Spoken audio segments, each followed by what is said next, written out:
Y'all infidels, twitch.tv/Conspiracy Horsemen, back like we never left again. Post Conspiracy Horsemen last night with the great Tim Alberino. TikTok, never look locked, just some nuts and a cock. It's Big Stevie Cool and Ben Hamin back on the block, infidels. We got the FDR blanket this morning, buddy. Are y'all snuggled up for the headlines? It's the Friday locker room, y'all. Morning, pal. Morning. I don't have the FDR blanket. I have the Helen Keller hoodie. Okay. I couldn't see it. Sorry. The FDR blanket is over, though. My wife calls it the FDR blanket now. Oh, yeah.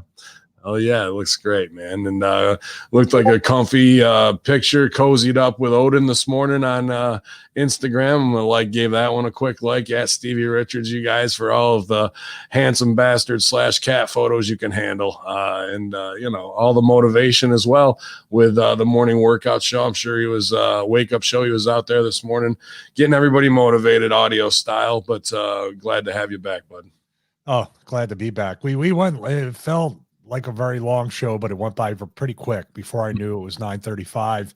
We had Tim Alberino on, and I got to give you credit, man. I mean, I know we talked to you. You sort of had second thoughts after what could be interpreted as a contentious, confrontational type debate.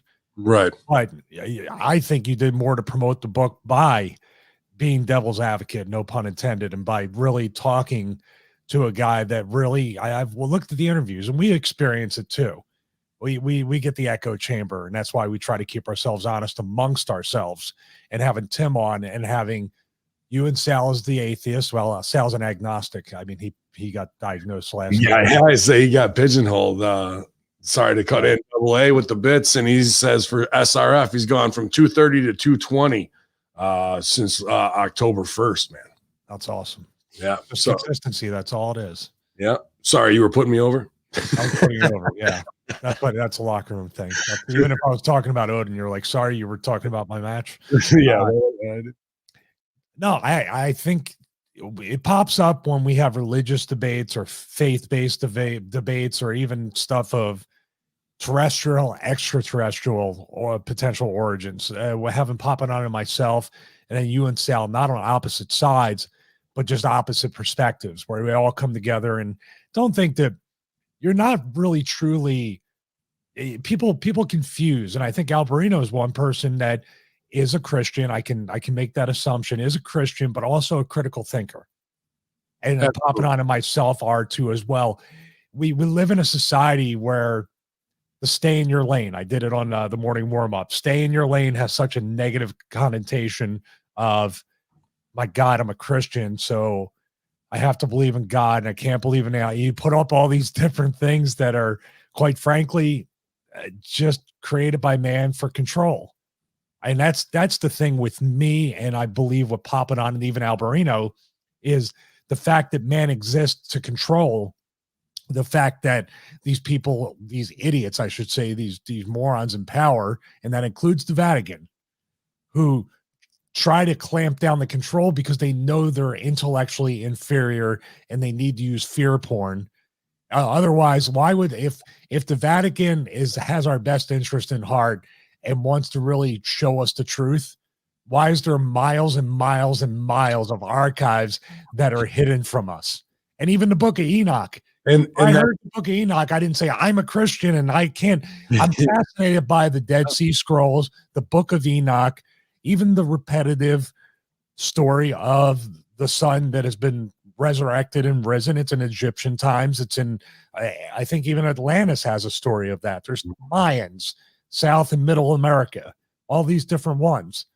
It actually somehow reinforces my faith. And I know it's hard for an atheist to grasp. It's the exact opposite. I mean, I grew up Methodist, and that's where it is, where some division happened, where the corruption of man in the corporate structure of church, Vatican, roof fund, whatever it is, that became the norm in the 80s, and fucking people, Tammy Faye and all that bullshit, to watch that go down, I was like, fuck these phonies. I watch wrestling. The wrestling does it better than these assholes do, and I know that's fucking fake. So ergo, this is fake. But the Christians have now, and I'm not trying to hit hard here, but like, well, we know the church is bullshit, but we still have faith. To me, there is no separation. You can't be like, oh, we cast that off because we want to do this because this is the real thing now. They're tied together forever. And if one is corrupt and the other one, and they're using that as a power struggle, they're not using that to make you feel good and give you the real shit over there. They're using that as poison too. And I was like, fuck this poison. It is about me bucking the system, not being told what to do, living under any man's law, knowing that the laws of God are already tattooed on my DNA of how to act and behave. And if you fucking go against them in the do as thou wilt way, well, doing as thou wilt will come back to fucking bite you in the ass equally as far as you fucking go one way. So the separation thing of we're Christians with we have faith, but we're not this, like, I just can't get what you just said. But what you just said is exactly the path that I set on myself. Not Steve McQueen. They were talking about. I was raised Roman Catholic too. Yeah, I went to Roman Catholic grade school. But the thing was that because of man and because of the control, and because even early on in my childhood, I saw the manipulation and the work of people in general, not just the church, but especially the church as time went on.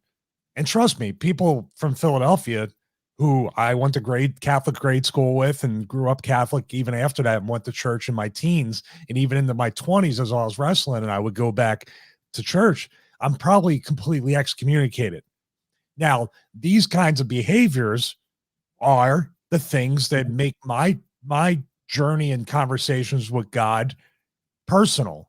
It's more of an introverted thing. Being an introvert actually benefits me in this way because as much as the church, it's mob rule in a lot of ways. They call it fellowship. They call it that you got to have the gathering. You have to have this and that.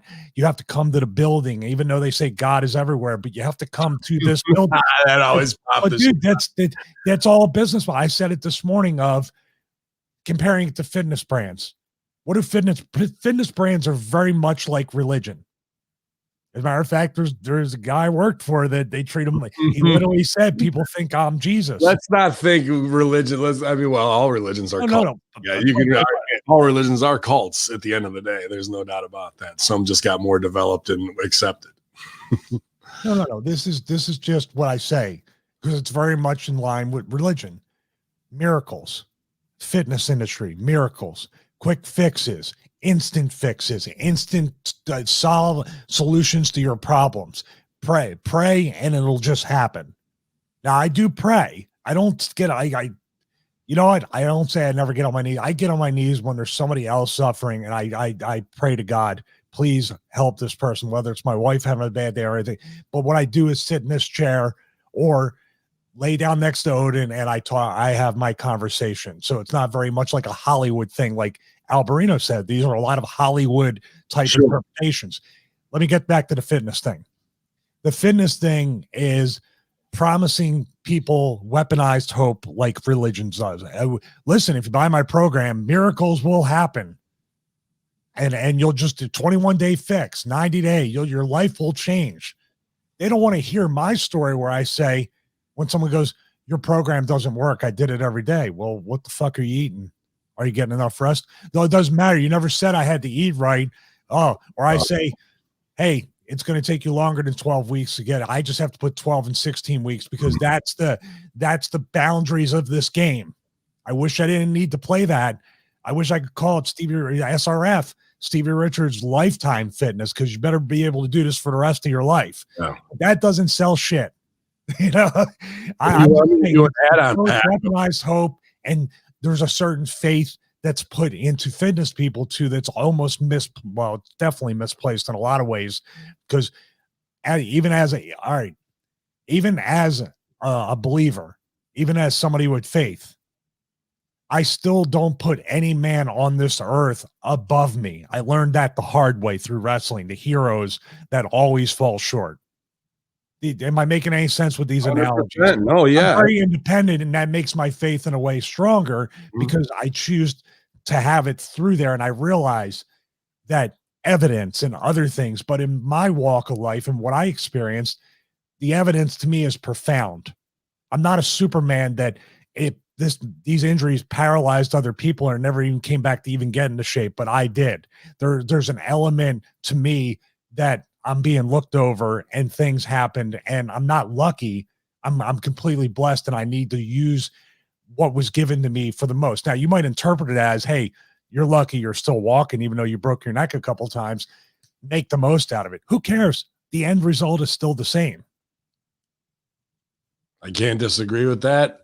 I just attribute praying to self-meditation and focus of thought, and so it's just labeled something differently, I guess. And I don't think it's going to anyone. It's more introspective than it is going out, unless it's just into the universe and the frequency. So, and what I'm trying to emit and emote.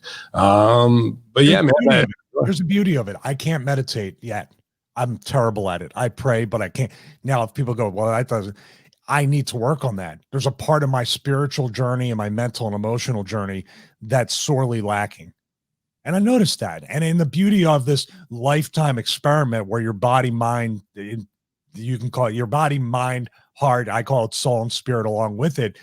You're like a lab experiment where you're trying to kind of figure it out and move here and see. There may come a day where things happen where we get full disclosure and we realize and whatever truth is put towards us. But guess what? My faith is still going to be there. As stupid as that sounds, that's what faith is to me. And it's not hedging my bets that if I don't, I'll go to hell. So I better be fearful to do that. My thing is a message. There is no hell. So how easy is that? Well, I was just there's no fear. Where we're living now. I don't even. There is a hell on earth theory too. Well, that's because hell on earth is because of circumstance that you're either born into or lack of self-discipline to improve your situation. I agree. We agree with a lot of the same points. But I feel like the prayer thing, because I never see when shit's going great, and maybe I'm wrong. People going, "Oh, I just got this windfall," and and God, they say God is great, but they never get down and pray at that time to be like, thank you for all these blessings, tithings, and whatnot. It's always when somebody's got fucking breast cancer or the fucking house is going to get repoed and all this fucking shit, because all that is the human condition not being able to bear all of this stress. And it's an easy psychological thing to fucking cast that off to a greater good, to unload this burden on yourself, hoping that some fucking pen pal in the sky is going to answer the question or answer your call to action, when the reality is she's not going to get unpregnant because of your prayers. The reality is you're going to have to get a fucking better job. You're going to have to get another job, work twice as hard, be the fucking man you're supposed to be, and raise your family. That's not from on high. That's from self-discipline inside and letting go of a realization of fear. Like, all of these things are nothing more than psychological coping mechanisms that have been parlayed into a fucking greater rape your fucking pockets once again and sing secular music that releases endorphins in your head because we've got that figured out. Meanwhile, the closet homosexuals will tell you how to live while we cover up their bad behavior. Well, everybody rejoice. Well, you tell me. You're really good at analyzing and doing stuff. So what in me over the years? Because when I do get a sale, when I do get a sale with the band programs, and it's never diminished, it's never watered out or watered down. Somebody pays $15, $25, whatever it is. Someone uses that code. I get a sale. Something good happens. I thank God for you guys every day, for you popping on and sale. Things don't escape me. And now I know it takes training, just like working out. It takes mental discipline and spiritual discipline, in my case, to do that. It never escapes me. Every time I see my wife, every time I talk to her, I see that I'm able to give Odin and Mia a really good life. According to them, I don't feed them enough, but do you see what I mean? What's the difference then? I know we live in a reactive society, and when things are bad for me, I go into logical, analytical mode. I'll say my prayers, but I'm not immediately, I'm taking the part of, in my mind, the head of the Christian household, that I need to, the guys want to fix things. Women want to feel. So what I do is I go into the opposite logical, analytical problem solving mode when the problems occur, because I know they're not just going to go away if I pray to God. That's so figure that out. When the good stuff happens, I'm especially thankful. When the bad stuff happens, I'd probably go into more of an atheist mode than a religious one. It's interesting. I would have to think on it more instead of giving you just an answer to try and win an argument or go over the top. That's we never argue. That's why I love. No, I mean, like, just to come back and be like, oh yeah, here's what it is. That's a very good point, and I would have to think about it further. And you have great points too. There's no battle or what's it called, a crisis in faith or any of that stuff with me. I want to know, because it's strangely, by seeking knowledge and seeking the truth and not having blinders on, that to me, that increases that faith. Like we do. How can I be a conspiracy horseman? How can I be a critical thinker, a free thinker, an analytical thinker, and then block off the religious or even the God question or any of these other ones? How can I do that? They can all be answered. I think it's people in a Bronze Age having contact with aliens. Even last night, it was like the great dragon, who is Satan, with his 6 sons, and Adam is also the son that we are all born of and split. Well, who made Adam, and what is Adam? If Adam is different than the great Satan, and Satan is nothing more than an angel that was cast out of heaven, and if those are all aliens, then there's another race of alien. It's like fucking Darth Vader, the Emperor, Snoke. But none of them are God. They're all just fucking aliens. But the religion part wants to argue that there's a separation between the two, and the other thing that there is this fucking mystical kingdom, and they had all that is just old history from some intergalactic fucking battle. That makes way more. And praying to Snoke ain't fucking hearing you. there is no whatever. If they're going to come back, it's because we were engineered from Adam's DNA, who was an alien, and that we were taken with primates and made into that shit. And they don't give a fuck except for sending us back down into the mines to fucking do whatever bidding that they really want to do at the end of the day. Because like I said, we're like fucking kindergartners compared to them. So obviously, it's always a great conversation to go back. I would say this too. I don't want to cut you off, just so I have the thought. I would love to bring Tim back on, because I think the one series of questions, because it's not just one, there'll be follow-up ones, is what was the path or the learning or the research or anything else? Because there was a lot of stuff I heard for the first time. Mm-hmm. What was like, what are your sources on this? What was the research? What did you find in Peru? Do you see what I mean? Sure. Like, these alternate ways of talking about the Nephilim and the pre-flood era, and then talking about who Lucifer is and all these things.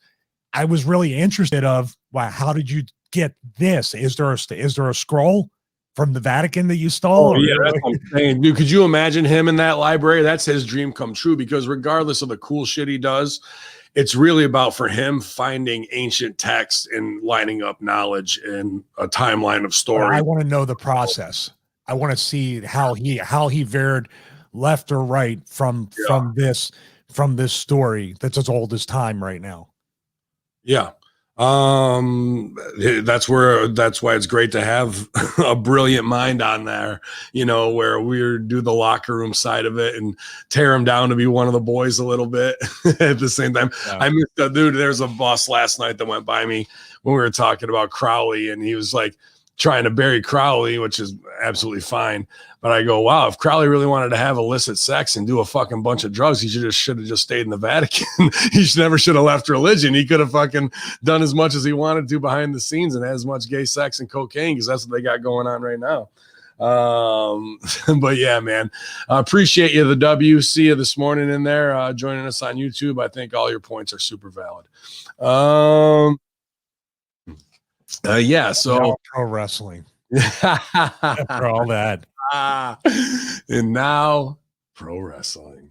Yeah, man. I haven't gotten through AEW last night, just the first two segments, but from what I saw, interesting of where they're going and what they're spending their money on. AEW and Impact still doing crossover this week, but the numbers were not there. And WWE, was this the lowest rated Raw in history? Yeah. Yeah. I don't have that number in front of me, but it went down to 1.4 in the third hour, and the demo that they're absolutely not trying to get. I don't know why in your group they put the demo, the 18 to 49. This show is for 5-year-olds, but how many 5-year-olds stay up past 10?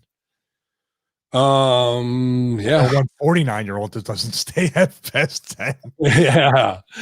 Sorry, you got to go back. Not Steve McQueen. I'm surprised nobody mentioned Crowley was a pedophile and a murderer last night. Well, we've done 2 shows on Crowley where we cover that, and forgive us. I mean, we should be taking it to new viewers as the channel increases here, but that's kind of the common knowledge. And he even said that when Mussolini had him thrown out, like, you're a fucked up motherfucker. When Mussolini was like, get the fuck out of Germany, man. You're a scumbag. Like, wow, you see the balls on this guy. So all that's implied. Maybe we make it a point. I'll write a note or something that when we're talking about something, maybe in each time we do like a quick 101, like a Crowley 101. What is this guy's? But give people a little refresher. That's a good piece of feedback. I can see that too. Yeah, I like that. I think that's smart. But then I also go, play to the height of your intelligence, and your audience will follow. Even though we are growing, we do it like there's the KISS theory, and to make sure if it's new viewers, recap for them that the Al Snow WWE method. So I get torn by that sometimes because I want to talk big things where people are like, why slow down, especially have a guest where we can all be talking at a higher aesthetic. That's the audience to go back and look shit up if they don't know something, because that's what I had to fucking do for 20 years and what you had to do to find shit out. So I get the precursor to spoon feed them, but at the same time, I'm like, fuck that. Let them come for the ride. And if they don't understand something, that's on them, because the best way to retain knowledge is to have to go and find it for yourself after being inquisitive. If someone just gives it to you, then you're in an echo chamber regurgitating anything that they said, and you think you fucking sound smart, but it won't stay in your brain as if you had to go find it yourself and understand it. Maybe we'll find a Mandela effect here and there too. Yeah, there could be, man. There could be. But plenty of headlines this morning to get through. But that 1-4, no shocker there, man. And Hamin Media Group just put out a little clip of Russo with the shoot about the opening of that show, The Nightmare Before Christmas, and Lights Up, Lights Down, and fucking Braveheart. And when what you really have is one of the best technical wrestlers, you have a guy who's a reality show star, then you have a guy who's a rock star, who we should be bringing both of their wives in and showcasing them the right way. But we have these fucking ludicrous openings, and why would anybody stick around if that's how you're opening your show for 3 hours to get to the end of, how do we even close? Was it girls? And we closed with the long ass ladder thing where they gave away every gimmick before Sunday. They gave away every gimmick before the pay-per-view. Like, dude, I don't know how there isn't a vote of no confidence at this point. I mean, we made the joke on Master Shoot 18 months ago of they're going to lock them in a closet and fucking just take over the show themselves, and it'll be one of the best shows ever, right? No, I wouldn't go that far. No, best show this only year. If you, myself, and Russo lock them in the closet. That's the only way. But then we got to get past all the other stooges. Oh, this killed me. You just took yourself down a lot of points there, not Steve McQueen. The opening was the only segment I liked. Morrison is Braveheart. Your standards are set pretty low, Briz. So you're in the right spot here at twitch.tv/conspiracy. Well, maybe because he wasn't wearing the banker suit, he finally showed off the fact he had a physique for a change, right? Yeah, it's just so bad. And him fucking raising the sword at the end and fucking plunging it in, dude.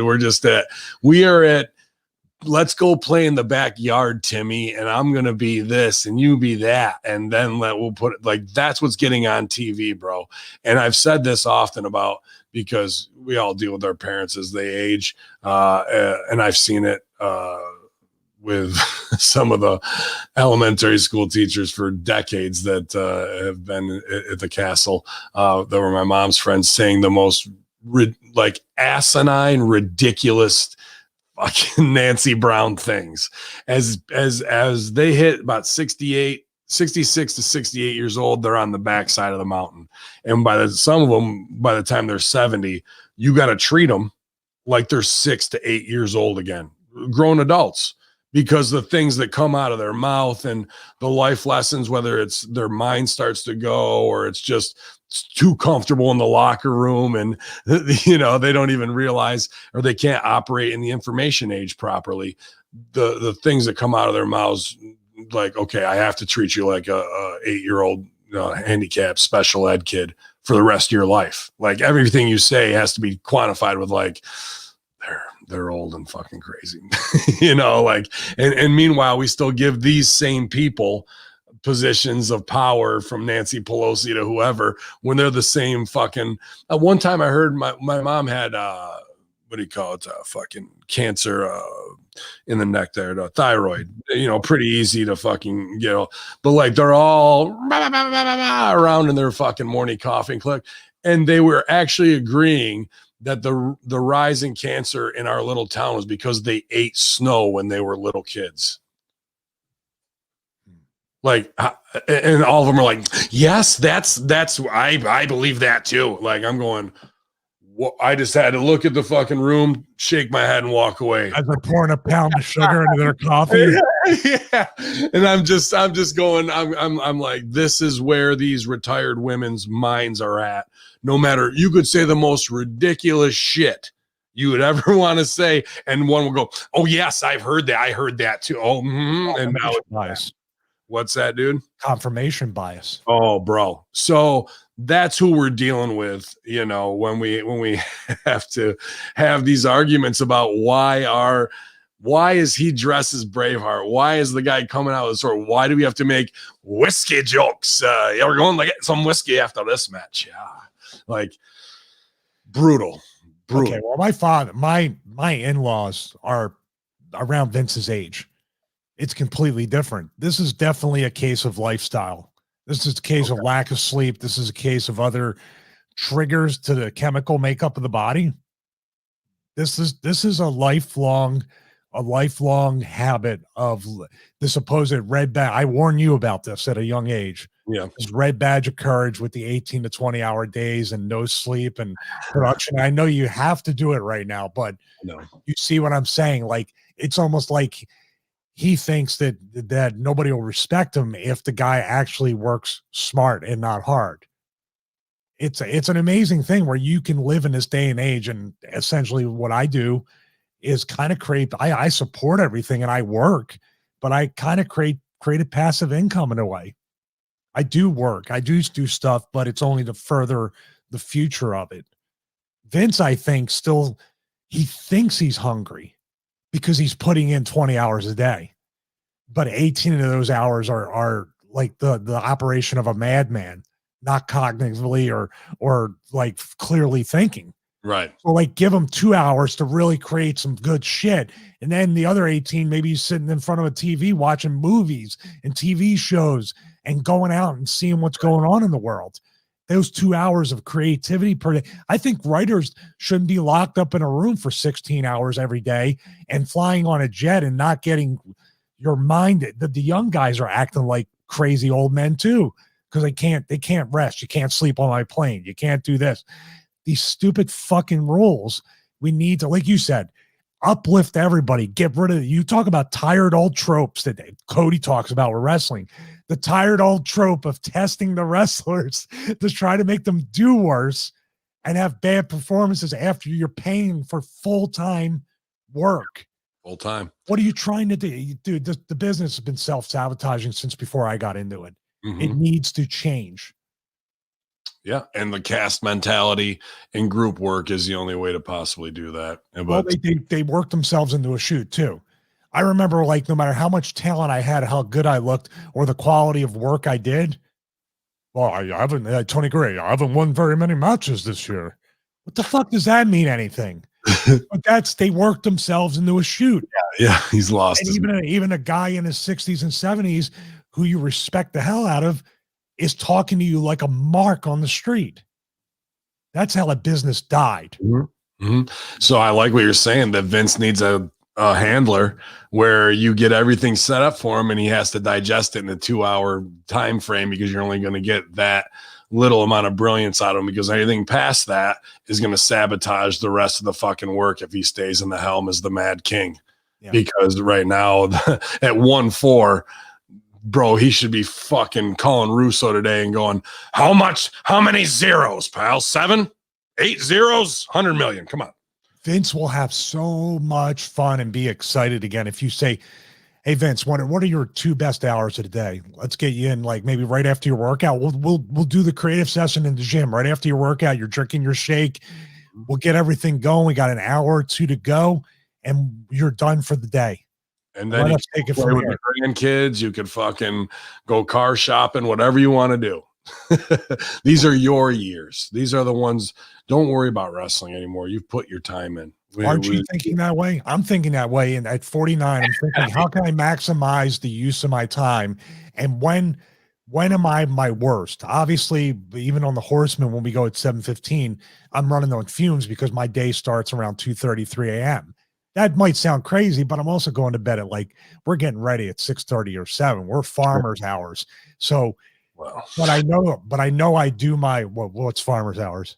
Well, I know that you were right there, but I was like, I'm doing farmers' hours, but I'm going to bed at midnight, getting up. We have to change that. We have to have sooner rather than later. That has to change. I know I step in with these big brother talks with you, but it's got to change. And then, like what I said, I'm looking at times where I want to make videos at 3 p.m, and I have to look at myself and say, this is going to suck. You're not thinking straight. This is me telling myself that. Vince needs someone to say, your best hours are this time and this time. And just think about it. We'll come to you. You could be in the gym. You're done working out. And it's a different atmosphere because he feels powerful and empowered and invulnerable in the gym. So now I'm with all that, but now let's do the other side of that coin.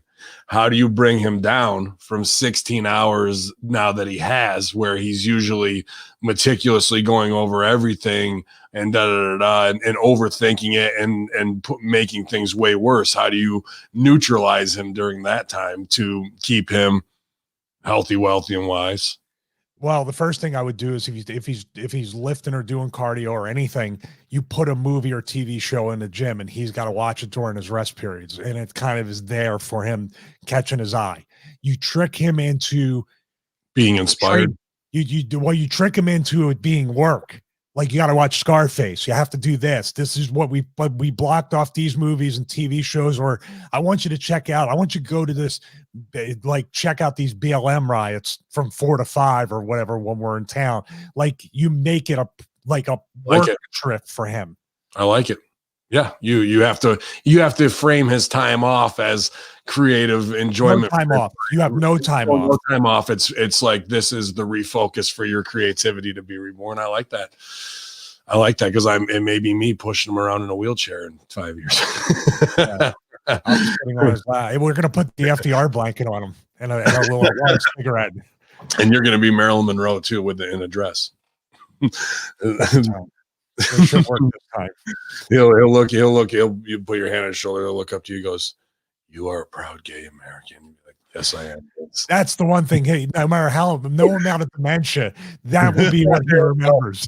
He'll know it's the eyes. You did it to yourself, buddy. Oh man. And we're about to do it to ourselves, Infidels. 45 strong here at 33:44 on the show. Twitch.tv/Conspiracy Horsemen. Ben Hamin YouTube channel.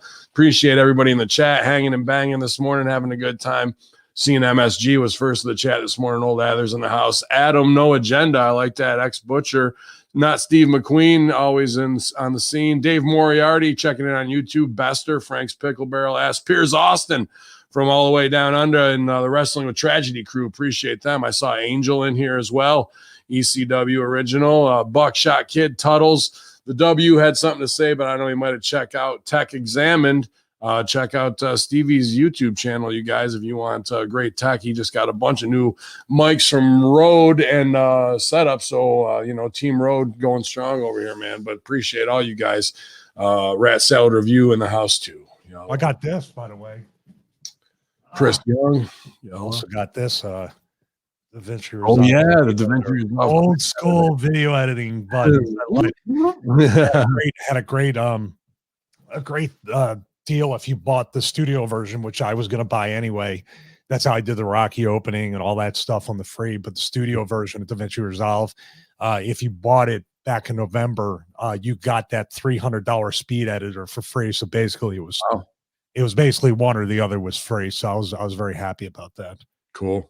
Very cool, man. I mean, it's only going to up production levels as always, guys. So we got it going. Hamin Media Group Patreon this week. New Rip Rogers podcast up. Saw great sales at ZordosOliveOil.com this week. You guys are looking to get something extra special for the holidays, New Year, whatever. If you're just a foodie, ZordosOliveOil.com. And I'm all cranked up on Broasters coffee, Russo Bro.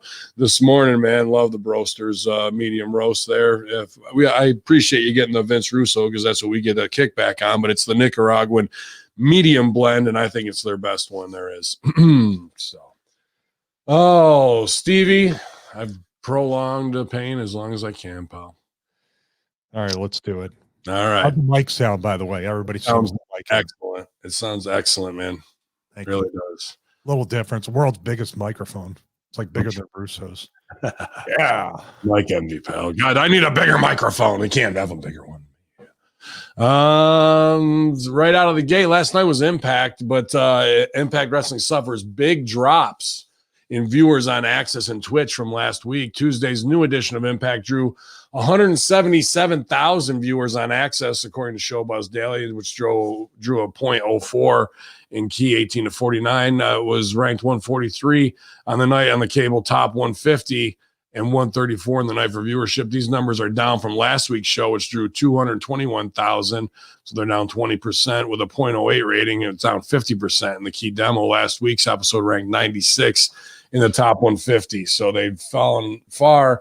On Twitch, they had about 50,000, not this week, last week. This week, they topped out at 14,000. So, but that's up from their usual 3,000 that they have. So you can skew the data any way you want. It's an increase overall, but, a huge drop off from last week. And last week's show didn't do shit to keep people to come back, kind of, where this week's show was a good Impact show and mixed in Bullet Club and Callus and the cleaner Kenny Omega a lot better than it did the week before. Unfortunately, people weren't there to really see it. Only about 17,000 more than what they usually draw, and half of that on Twitch as well. So I don't know. You got to do something to keep it hot. That they're not going to be able to do that again. They did it once, and now without them following up on AEW and getting shit going how it really should have been, they've lost a big chunk of that buzz that they tried to create that night one. Why did they jumpstart this so much? Why did they just go right to there's going to be 6 man? Ear. What's that? Callus got in Tony's ear. No, I just mean having them appear, having the element of you never know who's going to show up is what draws ratings. So why are you doing this? Like, you don't know when he's going to show up. Why did Tony Khan give away that he was going to come in a helicopter that Wednesday? Why did you even do that? I mean, there's a whole bunch of different things to hear that you're not competing with anybody. Maybe you are. Maybe you should have, you should have moved AEW to Mondays. You should do it now. If you got an Impact Talent and all this other stuff going on, go in for the fucking kill right now. They've never when this happened or before this happened, and that was week one of Impact people and all in the title change and all this stuff. Hey, go back to WWE. They're drawing a 1.4 on the other channel. That should have been Kenny Omega's promo after he beat Moxley. Did you see that tweet I sent you? Sorry. I did not. But finishing my thought, here's the thing. Kenny Omega is, first of all, that finish was atrocious if you're trying to get him any kind of heat. I didn't understand that. Moxley came off as a heel. It just still hasn't left me yet how stupid that was. So you're batting with 2 strikes against you, not on YouTube, but in the show. Do you like what I did there? Yeah. So, but now you're just showing up, and that I'm always like really, really critical of these invasion angles that nobody's asking the question of, what if somebody from somewhere else showed up who didn't belong in our locker room, who didn't belong in our building? We'd go to get the motherfucker, right? Mhm. Yeah. Like there's no element of him in and out. He's sitting he's at the Impact taping on a tour bus, having an interview with the Impact comment. You've already told me that this is cooperative. Mm-hmm. And on the other side, Impact coming to AEW, you're advertising it, which you kind of have to do. But at the same time, why is the roster, the locker room, not saying, we don't want these people? They don't work for us. They're taking spots from us. There's no reality in that. No. Instead, it's just like, we're buying advertising time. Isn't that cute? Here's me and you on Monday and on that Friday. Head in the turnbuckle forever. Yeah. No sell. Don't sell any of them. Just fucking keep doing that. This is if like you really wanted like a faker version of Fighting Spirit. And these are 2 really good guys, good workers. Are they? Are they really good guys? They're playing, what they're doing here is they're doing house show bullshit. No, I'm saying like what I've seen from them in the past as far as legitimate type of strong style without hurting people type stuff. Both have an element of realism to them. They're not presented that way right now. And somebody like Pete Dunne, who's got himself in the best shape he's ever been when it shouldn't be doing this kind of shit. Why did they do it? Because we've done forearms back and forth to death. Let's try something different. But you shouldn't always try something different. How about you shouldn't even do the first thing. How about we try for wrist control or fucking heat on an ankle? Like, instead of blowing the reality of wrestling, nobody knows selling, being complete marks for ourselves, knowing that Triple H and Shawn are watching and you're saying this was what we thought would be the best thing that they'd really like, to go back and forth with the cross-cut saw spot and nobody sells shit. I have a big problem, and not say I have a big problem with you, Stevie. I got a big problem when people go, these guys are good. When you do that shit, you are not good. I don't care if it's a house show spot or whatever, bro. You're just not good. you don't fully get it. I placed it. You're absolutely right. I placed that in I can't believe I'm watching this because these guys are good. Maybe that brings them down a notch or 7, but I'm looking at Pete Dunne, who has he must have watched a lot of Fit Finlay stuff because he has that same style. Fit Finlay and Regal wouldn't do that. Those are the matches I would be watching if I were O'Reilly and Pete Dunne.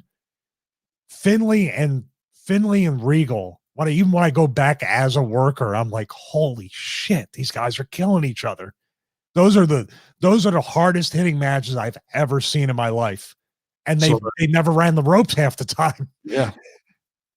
Yep. So that shit just drives me insane, but that's exactly how I feel on Monday and Friday, actually. So I don't know, man. Impact is a good show. And I don't think that what they did to do the crossover either way has really helped or worked a ton. And what they're going to do might, but they are only doing 20%. I think moving to Monday and teaming up would have Vince shitting his pants right now, dude. Not that he might not already be shitting his pants because he's 74 and that's what they do. I think even if they're getting 20% of what they're doing with AEW and Impact, it will still eat away at 50% of the audience, if not more, on Monday. Yeah. You make them go 9 to 11 with AEW. The second and third hour are the weakest hour. Like the first hour is like, let me see if they finally are doing anything different. Okay, after the first hour, I'm tapped out. I'm done. I already know. Oh, the tag team champions, the singles match with the tag team champions. They get the singles match with the challengers. Okay. Well, this is part 1 of fucking 17. So I'm going to tune out. Oh, Nia Jax and Lana. Let me just see if she puts her through a table. Oh, she didn't. I'm not watching next week. There you go. WWE Raw record low ratings reportedly not sitting well, quote unquote, with top brass. As noted, this week's TLC Go Home edition of Raw set an all-time low in total viewership, a new all-time low in viewership for each hour, and a new all-time low in key demographics. Raw averaged 1.527 million on the USA Network, down 12% from last week's 1.737 million viewers. According to WrestleVotes, the new record low number isn't sitting well with those in power, to a point where they expect reactionary decisions to be made in the near future.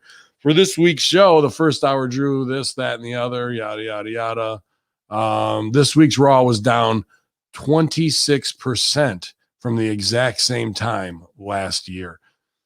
Was it this time last year that we said sit on the hill and watch Rome burn? Was that this year or the year before? That was June or July, right after the call with Jacob Allman.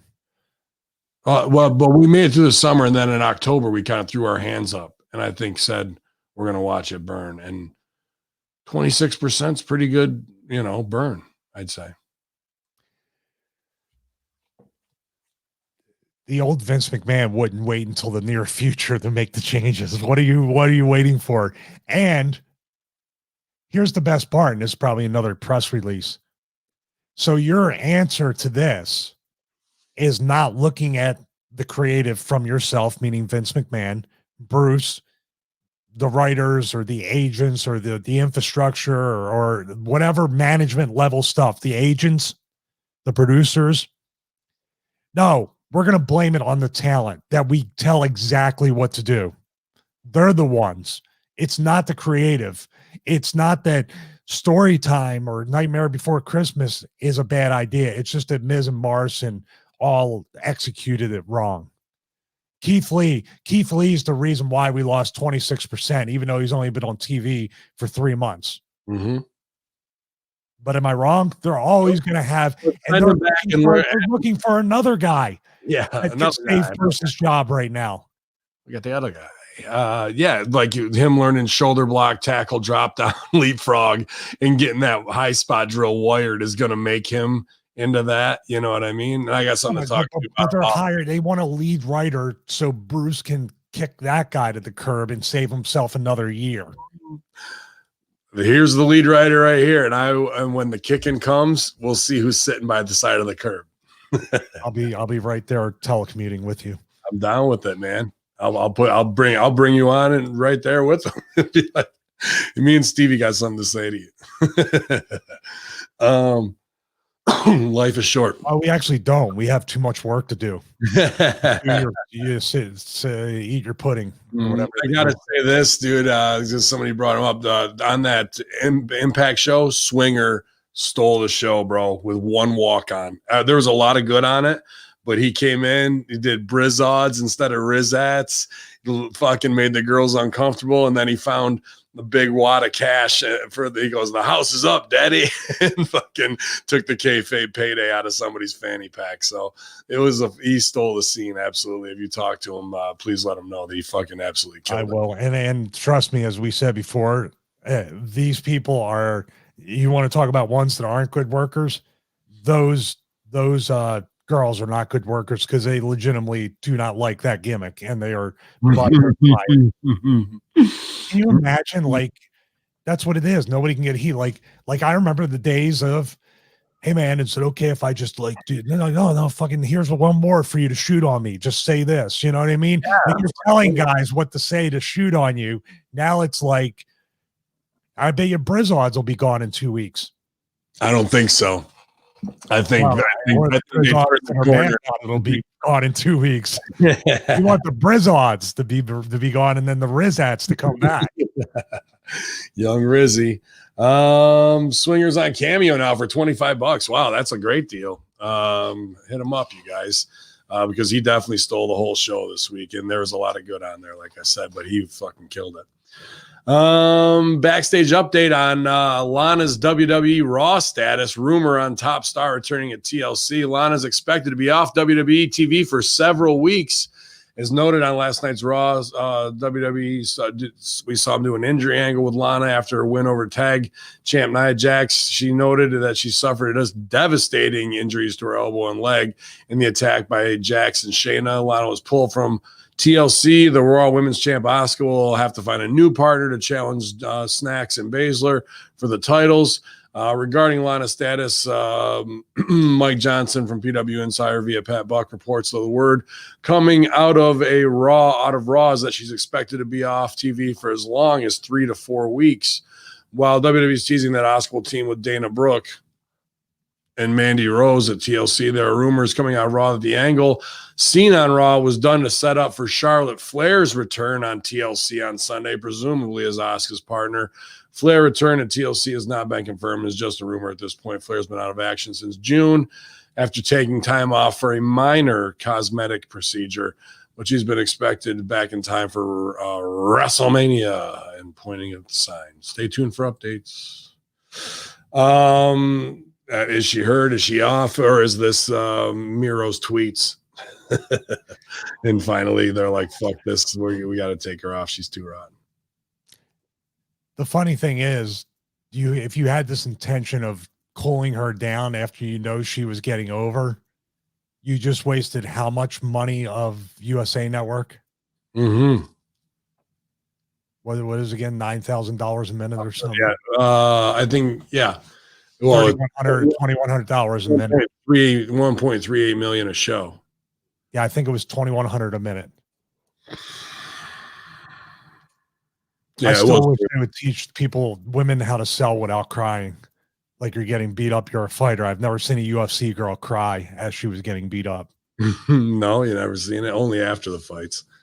Dude, I don't know if it's real injury, if it's compounded injury from the tables, if it's we'll get you all the way up there and then you'll get your comeback and you'll get your shine. But the joke was that they put you through the tables. Now when the shine comes in, go, we're not happy with the level of work. We're taking people off TV who are green. So you never really get over and they just put you through tables for 9 weeks. Is that what we're looking at here? We could be. We'll see if Keith Lee goes through a table every week from now on.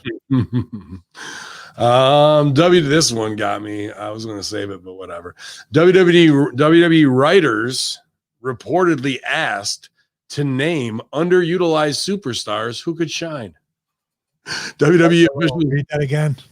WWE WWE writers reportedly asked to name underutilized superstars who could shine.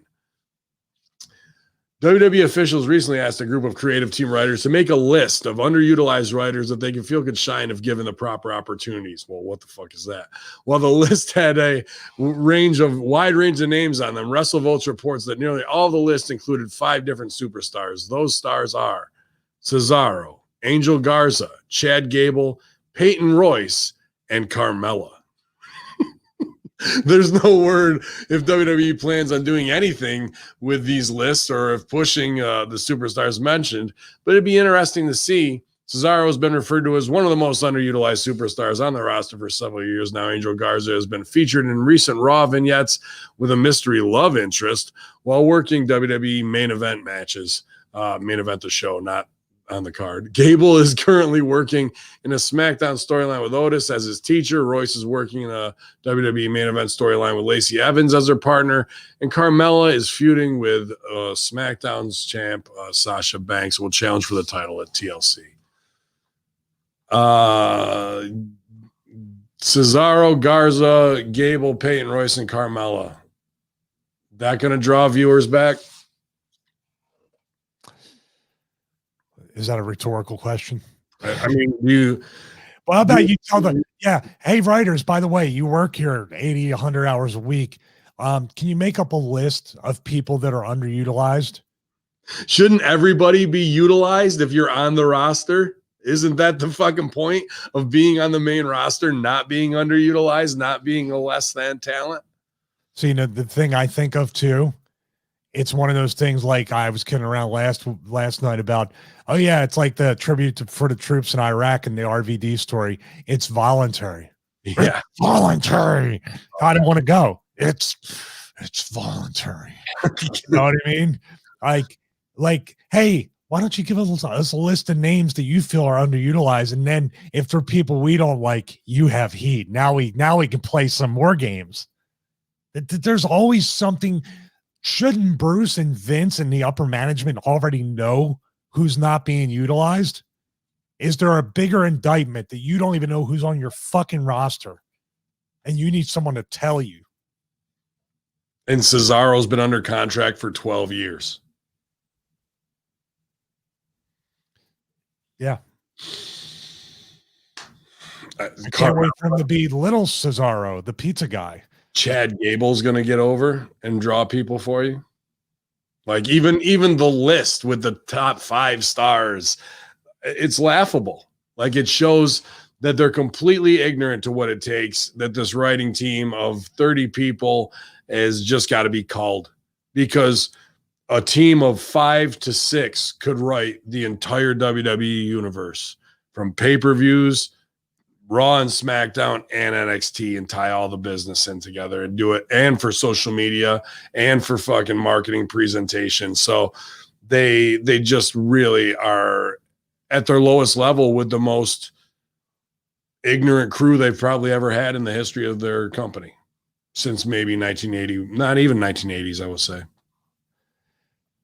I still say when you ask, like, there's two different agendas. Either let's see the wrong answer you'll give us, and then you have heat, and then we can tell you to get lost because you're not creative enough and it's your fault. Or we have no idea who's on our show. We have no idea. It's so compartmentalized. We don't know. It's a weird thing. Like, what are you doing? Why don't you just look at the show and see who's underutilized? Why don't you see in the back and see, well, who's that big son of a bitch? Like, and then go with that. Yeah. There's too many. This is the WCW conundrum. There's too many chefs in the kitchen. There's not one guy writing the show. And you have other people doing stuff and pitching ideas, but it's not one head writer like Russo, but he had Ferrara. But Russo was the head writer, from what I understand.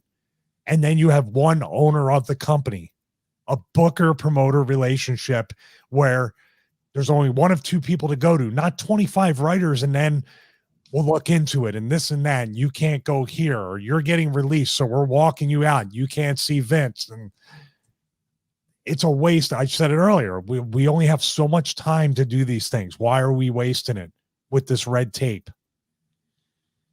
Dean Ambrose takes 6 weeks to go see Vince about something. 6 weeks. Elias has to wait 3 weeks for a phone call to talk creative. That was his creative meeting, was a phone call to get it shot down. Well, I'll tell you what, too. I hold on a second. I sent the wrong text to my wife. It wasn't I'm blessed to have you, my wife, to Russo. I would say, did you say which wife? Did you send it to Russo or your real wife?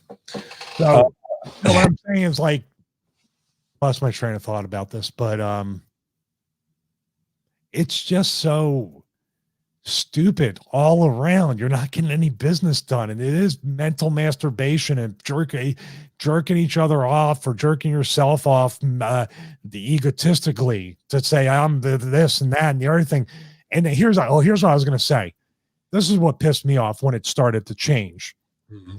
That I have like little Brian Gewirtz or somebody who's never, like, these little comic book writers, and they can have whatever TV experience or whatever they have, but they haven't lived the life of somebody that simulates fights and conflict and this and that. And they don't know who I am. But when these guys passively aggressively or the outright big league the talent, like, I don't have time for you. Like, who the fuck? Like, as a man, who the fuck are you? You know what I mean? Yeah, if that the whole thing too, like, I gotta, like you would say, I gotta go to this little fuck or these people and try to explain how I can get over. And then when they fire me, it's because creative didn't have anything for me. So they don't fire the writers, they fire the talent. That's like saying, well, the writers can't take good bumps, so we're firing them. It really is. That's what is it, basically the analogy. Mm-hmm. And they have no idea then that the wrestlers can outright them too to take their job. So what is their function except to act as a buffer and a fucking corporate showpiece. Look what we've got, 30 writers. Yeah, well, not one of them could fucking write their way out of a wet paper bag if they needed to, bro. It's brutal. Darby Allin on Jim Ross criticizing dive spots. Ross has been involved in pro wrestling for nearly 50 years and has seen many different eras of the sport. The current era utilizes a lot of acrobatic spots and wow moments. Yeah, wow, that sucks. Moments, and Ross doesn't necessarily see this as a change for the better. After appearing on his Grilling JR podcast, Ross said that some of the acrobatic spots, such as a tops rope suicide, are sensibly illogical. Darby Allin has made his living out of performing these high-risk spots, and when he was asked about JR's comments during an interview with Raju Dasgupta of Sportskeeda, he says, "I love Jim Ross, and I agree with him."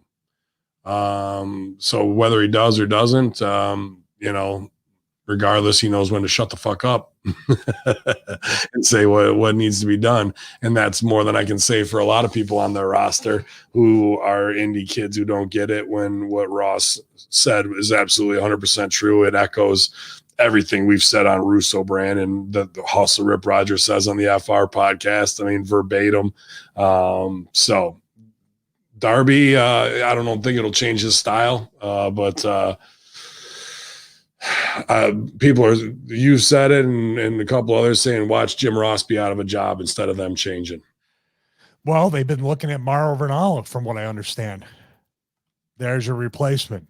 I'd keep Ross, and I'd get rid of Excalibur.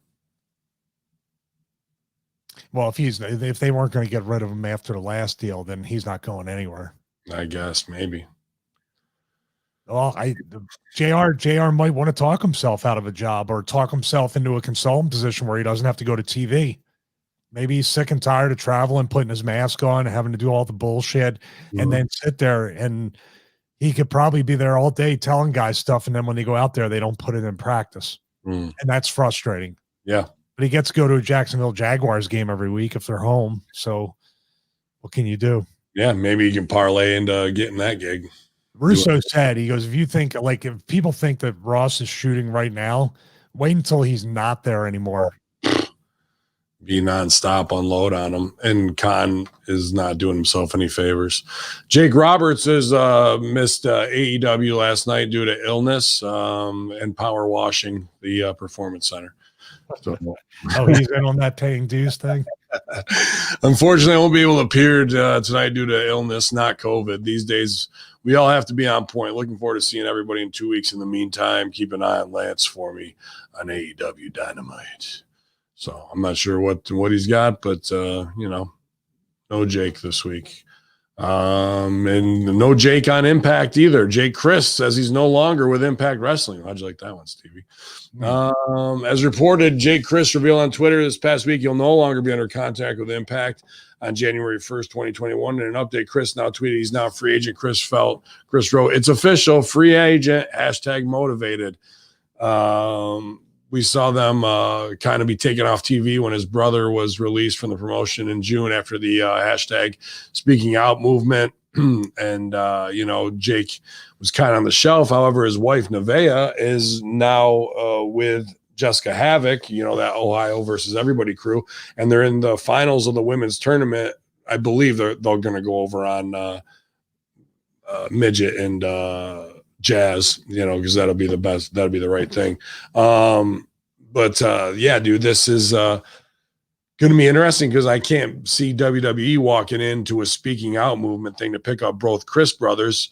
Jake is a great worker, but can he survive on his own? And the only other thing I see for him is calling in a buddy favor to try and get an AEW solo shot, unless Khan will mark out for the Chris brothers because the Bucks put him over and hires both of them. But that's going to be a rough look with your SJW crowd bringing in Dave Chris. So Jake's kind of in a tough spot here, I think, a little bit, man. But I always enjoyed talking to Jake and at 2CW.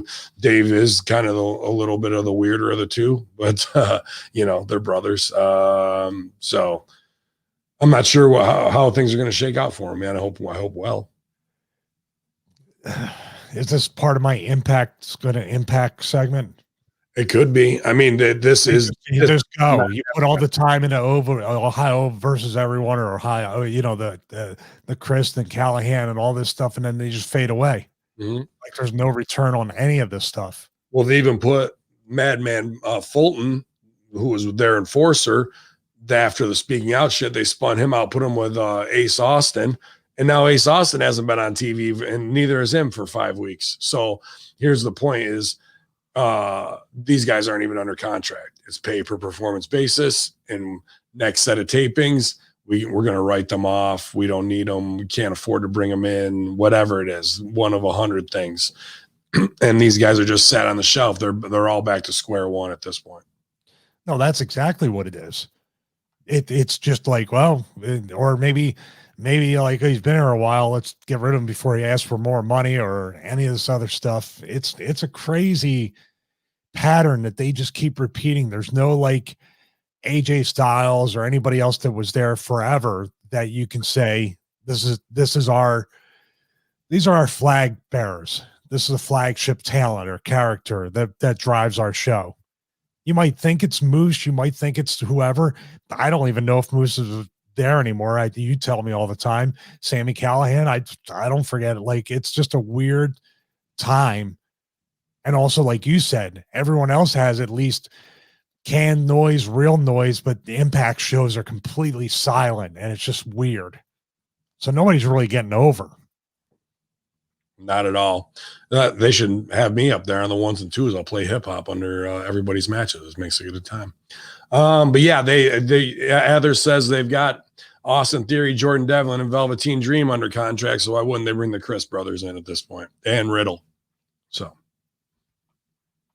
possibly, and I like the way Jake and his brother work, man. When they're selling shit anyway. Ethan Page has also reportedly already had talks with top promotions. Apparently, WWE, AEW, and MLW this summer. Impact was reportedly accommodating and allowing Page to explore his options. But it's kind of weird, man. They put Hornswoggle over on him. They know he's kind of his way out the door, so they split up the tag team. And then they had him do a Karate Man character run in after this guy really made himself credible in Impact and made their tag division. There's a lot of weird little things on the way out. Is that the fuck you, lower his stock price, or just get these little weird things over because we can't do long-term business? I don't know. They've made some strange choices with him that seem like WWE punishment worker choices that we usually don't see from Impact. I don't know. Kind of weird. Same pattern. How much money have they invested in him? How much TV time have they invested in this guy? And now, like when you tell a talent, yeah, go out and explore other options without the caveat of, we'll see if we can match it. I don't know if that's what was said. I just assume with impacting that they're like, yeah, we're going to keep you at the low price and you go out there and see if you can get more, and best of luck in your future endeavors. Like you don't try to retain any of these talents, but then you will, they will mark out for the occasional person and pay them $5 to $10 grand an appearance. Gallows and Anderson. God bless them for getting the money, but what are they drawing any more than somebody put in the comments? Kylie Ray, she's gone. Same rating. Gallows and Anderson are there. Same rating. Get your money. That's all it is. Don't let anybody think they really truly care about Tony Khan. If he was just some dude that didn't have all that money, they wouldn't be putting up with what he said. Jim Ross isn't putting up with it. I saw he cut a shoot the other day too, that it might be half work, but he's putting over, that him and his partner are being broken up TV, but that's bullshit. They'll never be broken up. It's his best friend. They've been on the indies together. They were called this, that, and the other. And no matter what they want to do on TV right now, they'll never break us up. So I'm like, okay, there's some weird stuff. People are like, well, Karate Man's his character and Yeah, but what we're saying is you just invested a year in making him a credible tag champ, a killer, and then you have the midget go over on him.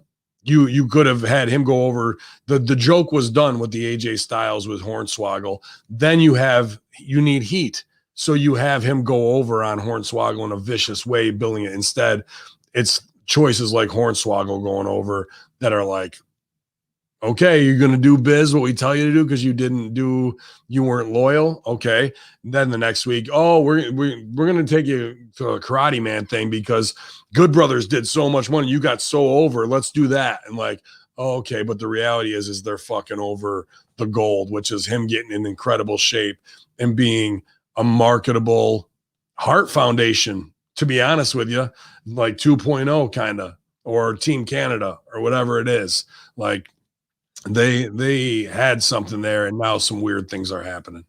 Do you think that the model that it's crazy enough it might work is we'll have them on our show, and then when they go and they actually become famous, we can sell our subscription model to remember they were here first? Yeah. Well, is it for a Tony Khan buy out there saying as well? See Dr. Ted in the chat as well. You guys hit him up. Ted the Man Beast, lots going on this week. If Tony Khan is any kind of man, when Hornswoggle asked him for an AEW contract, he says the money's a little short right now. Solid. That was a Ted the Man Beast joke right there. So I'm glad you got it in. Renee Paquette discusses why WWE didn't have her wrestle. Oh, probably the only fucking. It's not as bad as the name of the show. Renee spoke with Getting Over podcast, and she revealed that she was always open to doing something physical if it was in a storyline. Oh, Christ on a cross. However, she didn't think WWE wanted her in that role. What's that? Christ on a cross. Yeah, I know. That's what I'm saying. Tack me up there, brother. If Renee Young started wrestling, I'm hammer my own hands into the fucking thing. I'd be like, we're done here. So I was always down to do something, anything, whether it was storyline, whether it involves physicality. I played sports. I was a tomboy growing up. I wasn't fragile little thing. Like, I'll get in there and get dirty and get scrapped up. I'm not afraid of that. Holy shit. The way that I see it anyways, I think that the success I was able to have with WWE is just a broadcaster and personality. I think the higher ups in WWE valued what I brought to the table. What's that? They were afraid of tarnishing that by letting me get involved in storylines and not being taken so seriously or to be made the butt end of a joke or something. Meanwhile, they put you on commentary and you have no idea even what you're doing.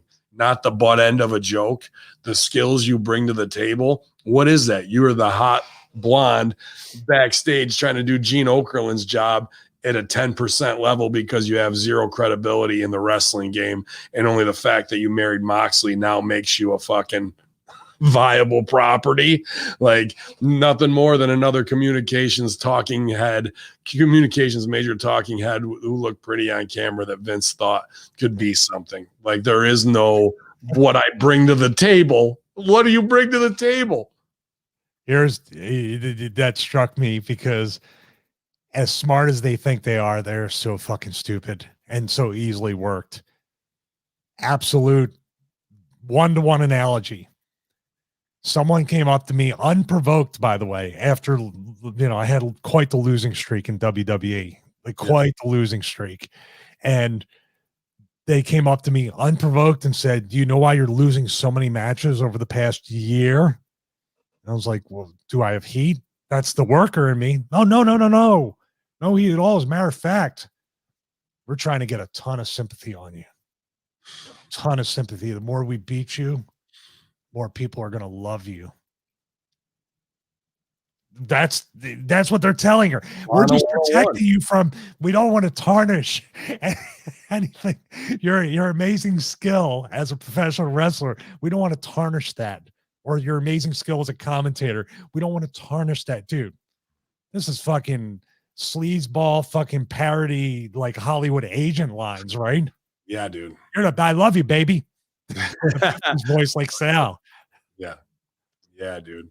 And it was kind of good too that we had you know the name of her podcast, right? What was it? Oral Sessions. Oh, Oral Sessions. Oh, I showed my wife that. I go, hey, I had an alternative name for the Career Junkie podcast because she was like, I don't know if it's a good name. And I said, how about this one? And she goes, Career Junkie podcast is great. Maybe that's the skills she was talking about that were invaluable. Who knows? Kevin Owens he reveals he pitched various tag team partners to WWE. I don't think one of them was me. What's up, Big Kev? Well, KO's typically been a singles wrestler. That means he does not not working in a tag team division. He expressed an interest in potentially becoming tag champs and revealed that he does have an interest in being a tag champ, and doing that with Sami Zayn makes sense. You don't got to lobby for. You don't lobby for things in WWE. At least we don't. You just take them as they come, Owen stated. Oh my God. And Sammy and I, we've been tag champs pretty much everywhere we've been. So being tag champs in WWE would be awesome. It seems we've talked about, but we've never really had the opportunity. I don't even know that we've had a tag team title match together in WWE. I don't think so. He said Daniel Bryan would be a great partner as well. There'd be a couple of people I'd like to do that run with if I were to compete for the tag titles. I tried to become a team with Ali. I tried to become with AJ Styles, but the clash of personalities just didn't work. Yada, yada, yada. I could see that working, but, him and Sammy can be entertaining together, and they play off each other as being friends, just like you and I are, that same repertoire. Or Sasha and Bailey, best friends. That was great. But I gotta say, dude, like that line that sticks out, you don't lobby for things in WWE. At least we don't. You just take them as they come. There's the bottom line. That's the problem. That's the problem. When a talent comes to you and goes, we're tag champs and we think we could really get this over, but you want to do all these other stupid little fucking things instead of listening to the guys who know what has worked in the past and how they can take it to the next level. And they won't even go up to them and say that kind of shit, because that's not the way that things work to try and get business to make the show better. We got huge problems.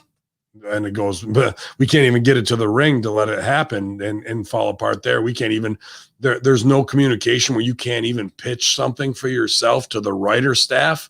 Every day, the writers should be going around up to each talent and go, what can I do for you today? Do you have any ideas and inspire that something you feel confident about that I can write for you? Because I love to hear your ideas, and then we'll flush them out even more. And now we have a dialogue of yes and what you think is awesome, I think is awesome, and I can help add a little bit to it because it's my job to be a creative.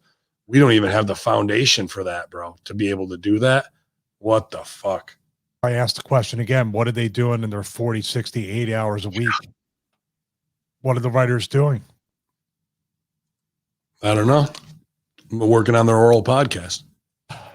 My favorite meme of the Owens Orton thing is when Orton was going to give him the belly to back onto the ring barrier thing, and they stop it, and like you just see Kevin Owens's stomach, and it's like the husband carries his pregnant wife out of the car accident. Like, the internet wins again. Always. He don't want no water. He don't want no bread. All he wants is meat. That's all he wants is meat, Stevie. I got a new ding dong too. Ding dong. Hello? Nice. And I saw it's on her gear now too. Like they're not even doing that anymore. Oh no, she did it last week. This is from last week. Ding dong. Hello? I think when EST walked up. So memorable since I remembered it. We got to get these ding dong shirts sold. They're coming soon to clearance section. James Ellsworth reveals his original WWE storyline involving Heath Slater. They were doing this thing where Heath Slater didn't get drafted by Raw or SmackDown. So the major idea that never happened was originally I was going to wrestle Heath Slater at SummerSlam, and the winner gets a SmackDown contract, and I was going to win. That was the original idea to bring me in. Then he started getting over as a babyface doing that. So they're like, you're both babyfaces. We can't do that. I got bummed out because I only had the Braun Strowman match. Now they can hang out together and do as much B12 as possible. Mm-hmm. I think they should form a new faction together: Ellsworth, Strowman, and Nicholas. What would you call them? Suicidal tendencies. No, like, we got a great idea. We're going to put you guys together: Ellsworth, Strowman, and Nicholas. Guess what the name of your faction is? Ellsworth, Strowman, and Nicholas. Oh shit. Or Nickel us. Unfortunately, Cameron Grimes is out of action for 4 to 6 weeks. Stevie, it was announced this week on NXT that Grimes is set to miss 4 to 6 weeks due to injury. More safe work down there at developmental. It appears he won't be going to the moon anytime soon, as Grimes is out of action for the remainder of 2020. He was part of last week's show, having been defeated by Ciampa, and then part of the NXT injury report later that week. He'd been working a feud with Dexter Lumis, most recently having lost a strap match. They were whipping the piss out of each other on that one too at War Games. So, dude, every week, one of their bigger players is injured in NXT, if not more than one. I've said it before. The schedule has never been lighter. They never had more of an infrastructure to get themselves in the best shape that they can to recover, be healthy, take less bumps. But what do? Well, we're going to make up for that by bumping more on the corner of the apron, taking really stupid bumps, dropping ourselves on our heads, put a trash can over our head and dive off the cage. They're literally maximizing the amount of bumps they can take within a short amount of time, rather than stretching out and taking little bumps over the course of a long time. This is not good, man. This is where you're going to get back into, we need to bring back Goldberg. We need to bring back this 50 and 60-year-old guy to come back, because these kids don't have another 5 years in them. I don't think so. Do you? No, not at all. And it's things like this that JR is talking about is exactly that. And okay, in AEW with the buddy system of being indie guys who don't know WWE style, but from the opening of Raw, which was a direct trickle over of wrestle crap from being the elite stuff, like that level has lowered it. Then in NXT, spots where they should be learning psychology to get them ready for the main roster, they're doing this fucking retarded backyard shit.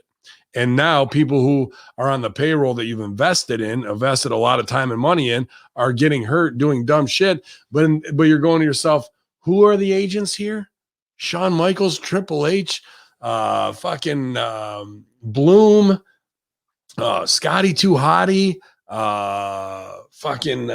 who else is right in there in that mix? The British fucking guys, Regal and all of them that are in there. Robert Brookside's there, Norman Smiley. Then you got Sarah Del Rey and Matt Bloom. Do any of those names I fucking mentioned to you remind you of putting a garbage can on your head and jumping off of something? How is it happening? Don't even understand. There's an old worker mentality of let them kill themselves and not get over, and then we'll get ourselves over. But the second part of the equation isn't there, because Hunter and Sean, unless I'm missing something, Hunter and Sean are not on the show and have no future in being on the show, unless there's something happening where they will be on NXT. Because these kids, the old McMahon thing and Hunter thing, they're not drawing, so we got to go back on TV. They're going to go back to that. I mean, strange. And are we going to have the knee-jerk reactions here of 1.4? We need Punk. We need, are we going to go hardcore? Get Austin. Is he going to have that level of a freak out, bro? You know what? Punk is in a great position right now. And then what is he going to do? Go right to Tony Khan, and Tony Khan will back the Brinks truck up, get a guaranteed deal from TNT probably. So that way, even if AEW goes out of business, he's getting paid for 5 years. That's what I would do. Yep. And I don't know, how many millions of dollars Punk has to be paid to get over his hurt feelings with Vince, but that's also a leverage point. Will you pay me for my misery? And then going back and forth. That's all it is.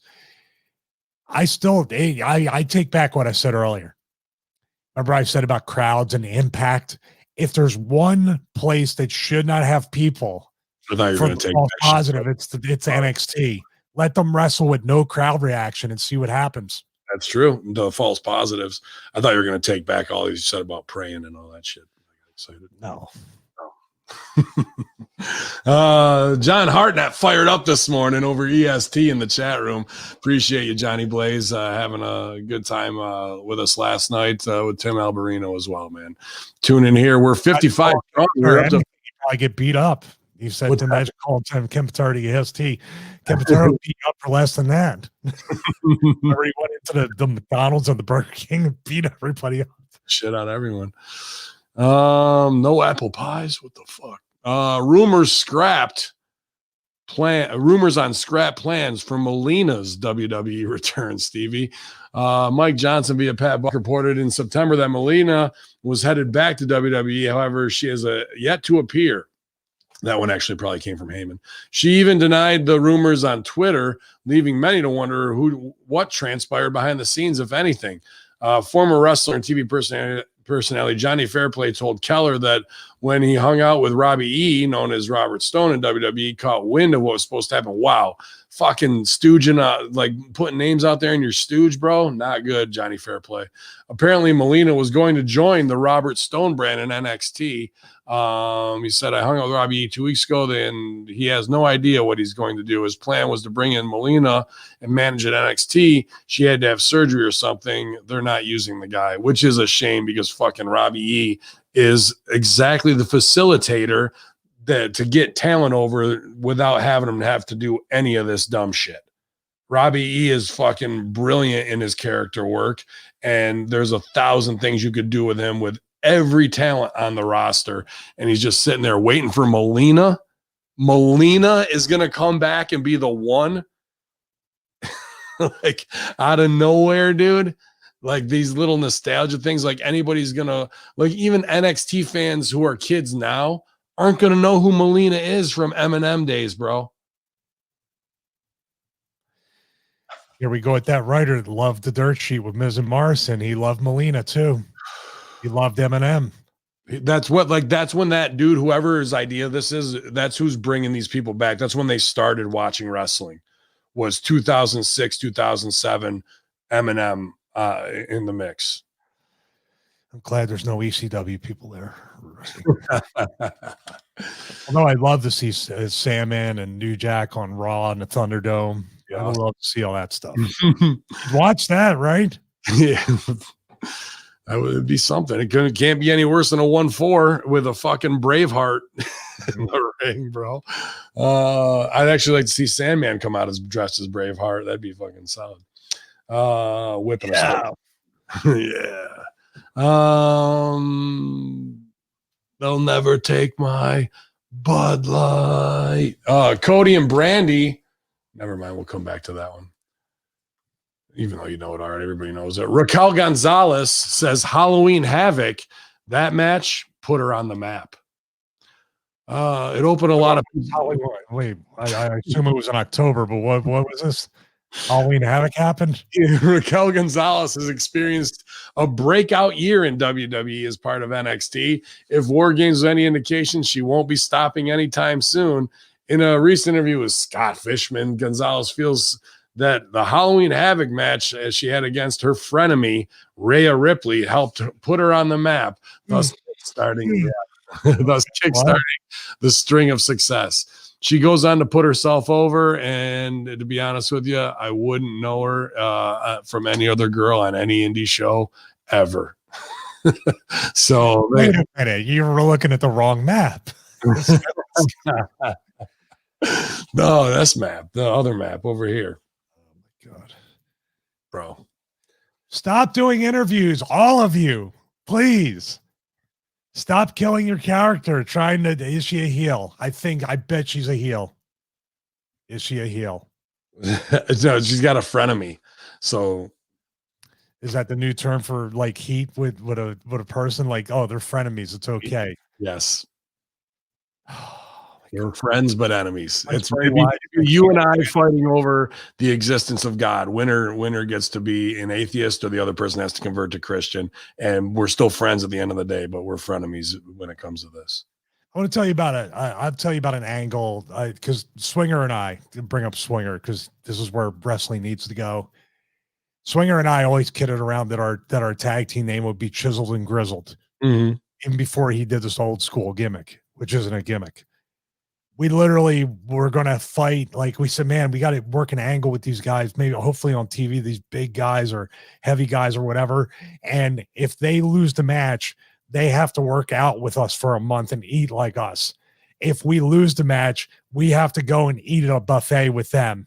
So, like, can you imagine the comedy of these fat guys winning and taking us to the buffet, stuffing our faces, and we're getting sick? And dude, he'd get it over. You guys would get it over massive, dude. That'd be fucking phenomenal. Nobody liked us as a team, though. You could do that now with Triple XL. But, well, I think it would only get more over if us and the fat guys were frenemies. Yeah, I think so. Or they tried to make you guys into fat guys while you were trying to work out, and then you all had to get in shape together. Yeah. Well, that's a long-term story. So that doesn't matter. Yeah, Duggan's still alive. The comments, John Hartnett, those bring Duggan. I bet they bring Duggan back. Before the end of 2021, you got a Jim Duggan match. And it would get over. I've worked it. Yeah, I mean, Jim Duggan at AEW, you'd hear the loudest pop and hose and USAs, which would be great with the Arabs owning the stadium. That's right. I can get Khan over as a heel. He brings in Hacksaw. I have Khan in my corner. Khan, when he has the mousy voice and everything.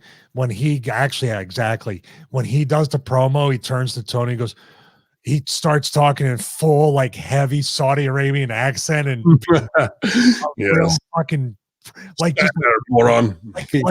ruthless, like that. I'm Tony Khan, and you are fucking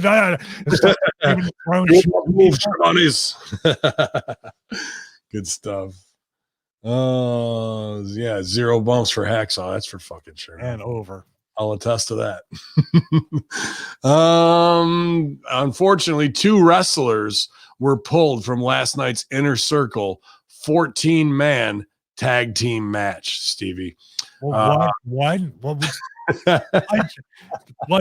how big was this match? A 14-man tag. So I guess that 2 guys had to be pulled.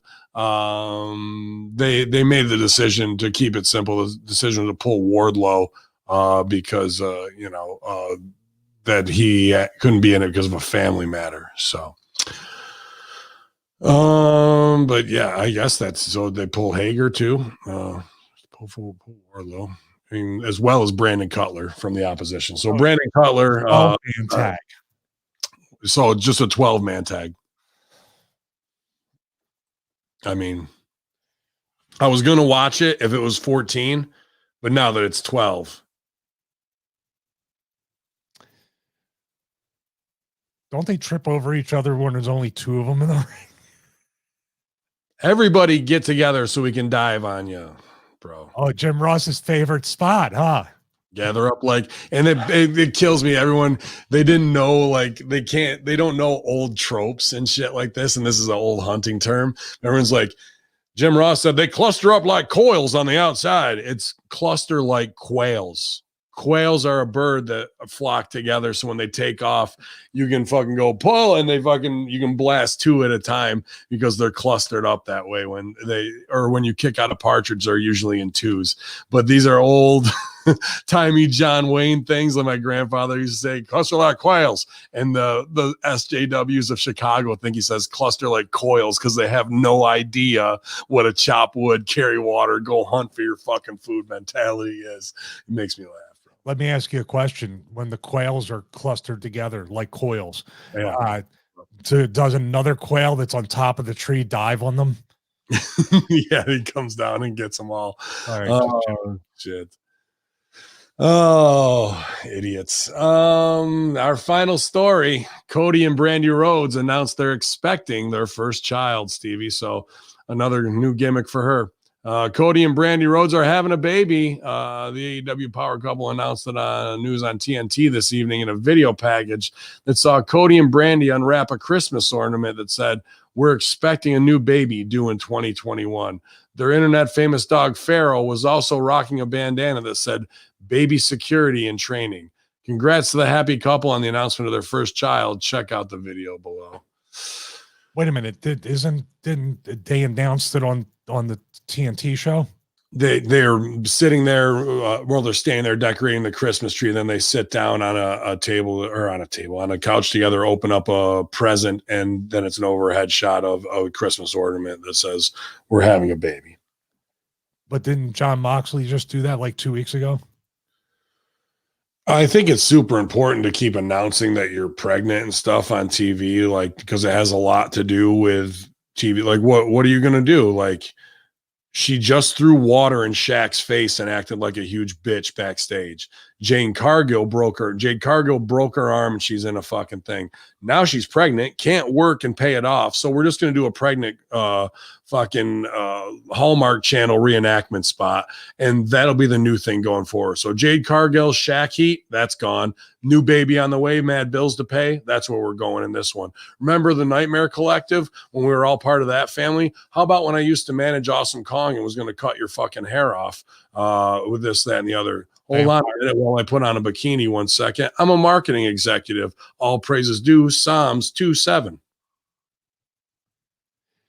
In all seriousness, I think you talked about it before. Obviously, this is a time where you don't want to be anywhere physical doing anything. You want to protect the baby's health. And I just stress, just as you did many times before, I don't know how far along she is, but my way I feel, God willing, don't announce this too early. God forbid. Yeah. And I don't know. I hate to even put it out there, but you know what I mean? If it was you or I, it's like, we're not saying a word. We're not jinxing this friggin' thing or whatever. It's more important to get the shine off of it for the fans to go nuts on social media. That is that subconscious though. It's something's wrong there, bro. I hold issue with that. It's their choice, obviously, and whatnot. But the celebrity of a fetus, and she's not even showing, and what could happen and go wrong, but we got to get Pharaoh over and this type of stuff so everyone can have a buzz. Dude, that to me shows I care more about celebrity and shine than I do my unborn child's safety and life. It just doesn't feel as sacred to me. Like I was saying, there's some things, yeah. The most like Gary V and then whatever gimmick he is, he'd say I'm the most public private person, and really outside of his videos and his what he talks about with business, you don't know anything about his family or his personal life, or even if he has kids. That's the way you and we mention our wives, we talk about our lives outside of here, but we're not pulling in like, and our wives want to be private too, which makes it even better.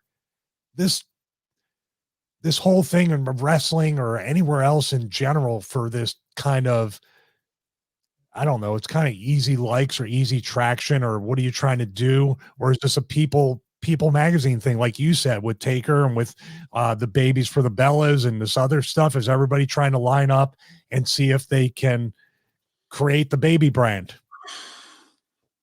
Not accusing, but man, it's just you've killed. Now, how can anybody think about Cody with doing anything with Sting when now he's a father? People can't split their focus multiple ways.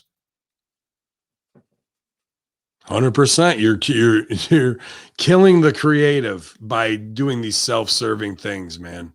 And for what? You know, and I hope everything goes wonderful and there's no issues, but why even take the chance, bro? For who? All Elite Scooby-Doo to pop him? What the fuck? Like, if there's one thing I don't want to share with All Elite Scooby-Doo, it's my fucking offspring and the birth of it. Somebody said it just said in the chat room. It's a great point, but it once you put it on social media, the point's lost. Maybe you're just happy. Well, we're happy. We're happy with our lives and what we're doing and all that stuff, but we're not proclaiming it to the world every 5 seconds. And absolutely. To me, there is a personality epidemic that becomes, there's personality defect epidemic where you need to actually, instead of experiencing, it's the old thing. I'm going to a game or a concert. Now I'm looking at the game or concert through this. And we struggle with it. I post less and less on social media because I'm trying to experience the moment, live for these moments and actually do stuff. I do take pictures, but they're really for more keepsakes of my wife and I, or our family album or whatever. And I resist posting on social media. But if you're saying, well, then people will invest in our brands, there's no answer to that question of why you're doing these types of things, except, hey, if you're doing the business decision, okay, you expose the fact that you're capitalizing on it.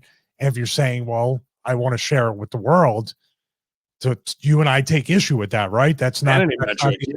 Yeah, it's just not like a good look.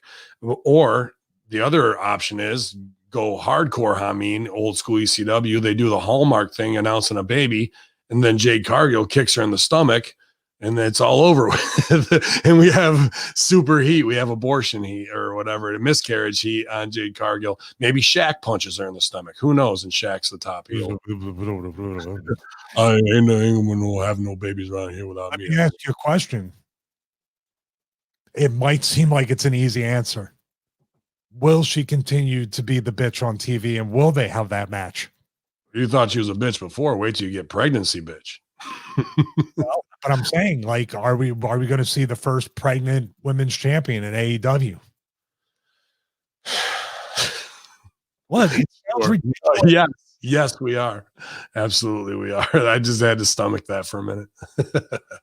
But that's that, man. I know it's wrestling combined with reality, but there's just some things that some people look at it a certain way, but regardless, hopefully healthy, wealthy, and wise.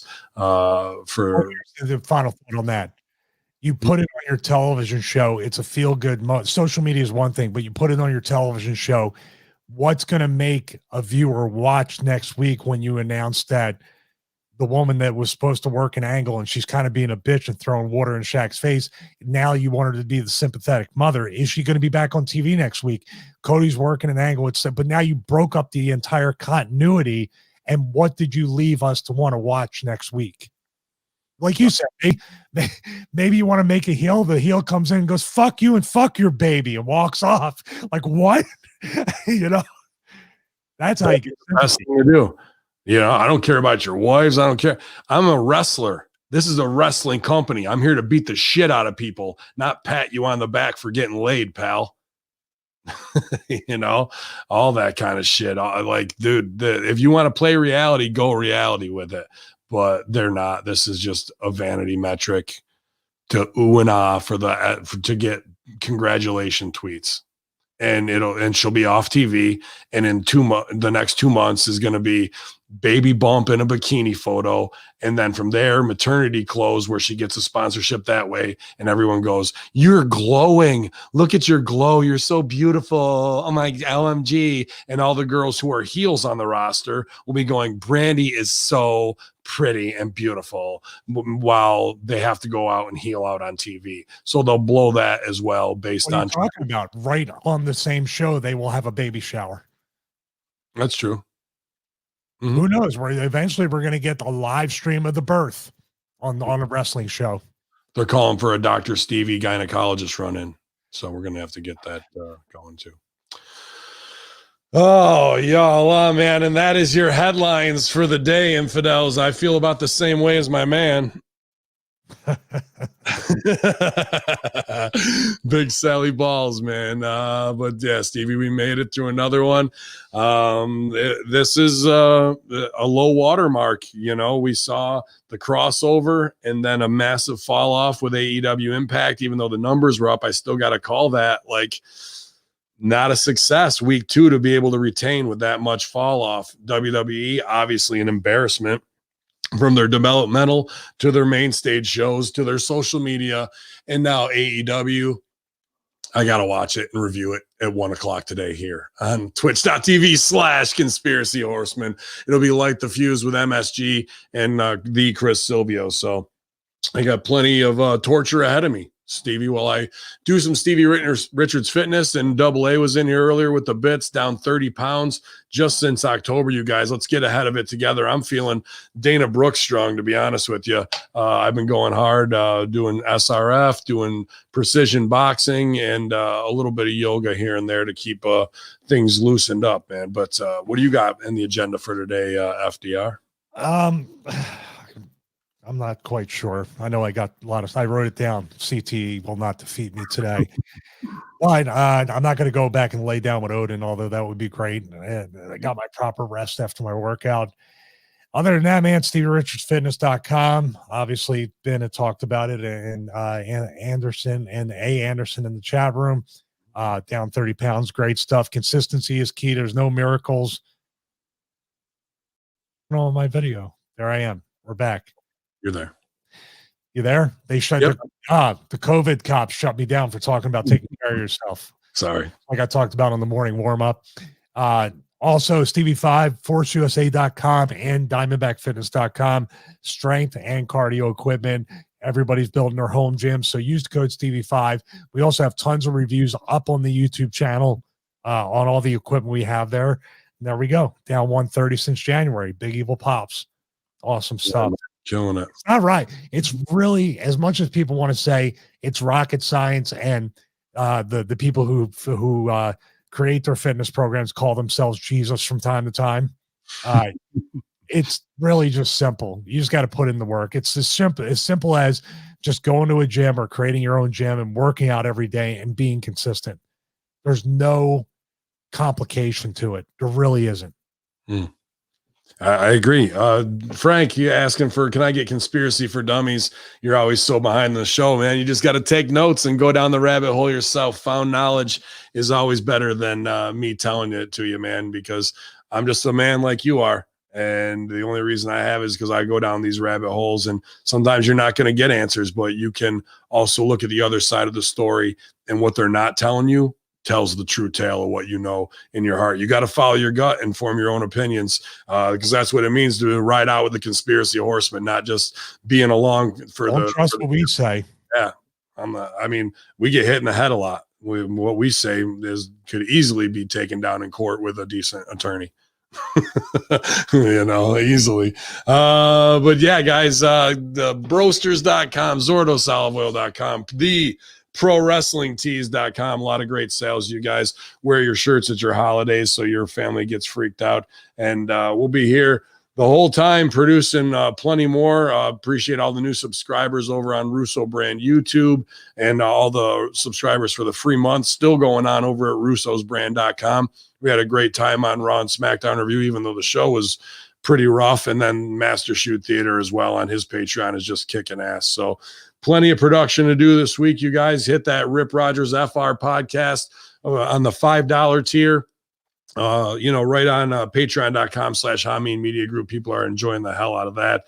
And I got plenty to do this weekend for the marketing tier, Culture Vulture. They want a Sopranos watch along breakdown now. So I think it might be my 48th time through if I restart it again. So I think we're going to do it though, man. It'll be a good time. Never watched an episode.